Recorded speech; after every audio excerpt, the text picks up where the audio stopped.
Fuengirola is a vacationer's paradise with beaches, palm trees, and a vivid restaurant and bar scene. However, if you're wondering what it is like to live there or spend extended periods of time in this famous Costa del Sol town in Spain, then keep watching to learn more about the pros and cons to get a full picture of what it's like to actually live in Fuengirola. Stay tuned till the end of the video to learn what I think is the most unique feature of this town that many tourists don't necessarily know about. Alright, let's get started with the pros, the first one being the long beach promenade, or the paseo as it is called in Spanish. Fuengirola is famous for this long stretch that covers almost 7 kilometers. On this beautiful path you can walk, run, bike, or simply just sit and admire the sea. And no matter where you are on the promenade, you always have a restaurant or cafe nearby. The next pro has to do with how easy it is to get to and from Fuengirola. The local Cercanías train can take you directly in the direction of Málaga, with the other coastal towns on the way, and of course the Málaga Costa del Sol airport, which by the way is super well connected within Europe. Another big Fuengirola pro is the size of the town. Fuengirola is the biggest and the most town feeling, you might say, of the towns on the western Costa del Sol, which means that here you can find basically everything in terms of shops and food, etc. Fuengirola also has the advantage of being adjacent to the Mijas municipality, which on the one hand offers the beautiful village of Mijas, which is definitely always worth a visit, and generally speaking beautiful hillsides and nature. Now we could also mention some somewhat obvious pros, such as the beach, the climate, and the Spanish lifestyle, but that is not specific to Fuengirola as such, but the whole coast, and I covered this in other videos.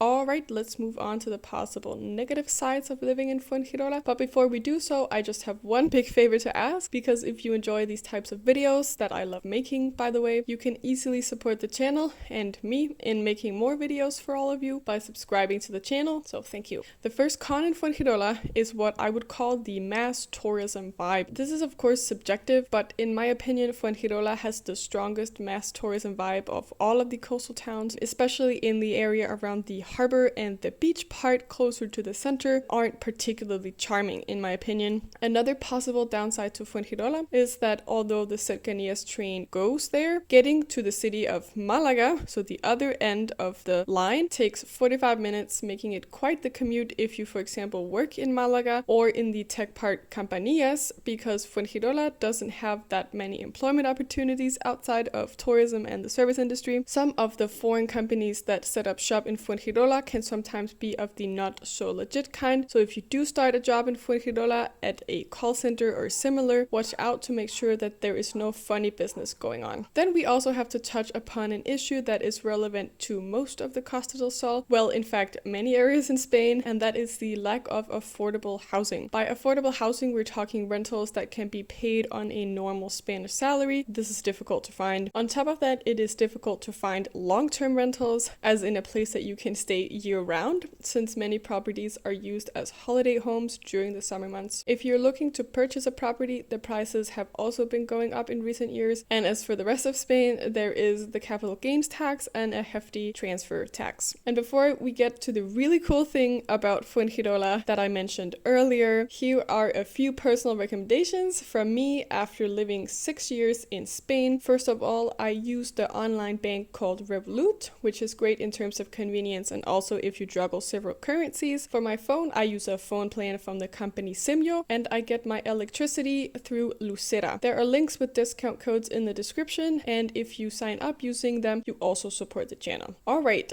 to my personal Fuengirola favorite, which is the annual international feria, that is basically a festival celebrating the cuisine and culture of many different countries worldwide. It is quite the experience, with booths serving food and beverages and dance halls showcasing dances and cultural artifacts on display. This festival is quite the party, and you are guaranteed to leave the venue feeling inspired as well. It takes place in May every year, and there is no entrance fee. Alright guys, thank you so much for watching. Let me know in the comments if you think that Fuengirola is a nice place to live, and don't hesitate to ask if you have any questions. Alright, see you in the next video. Bye!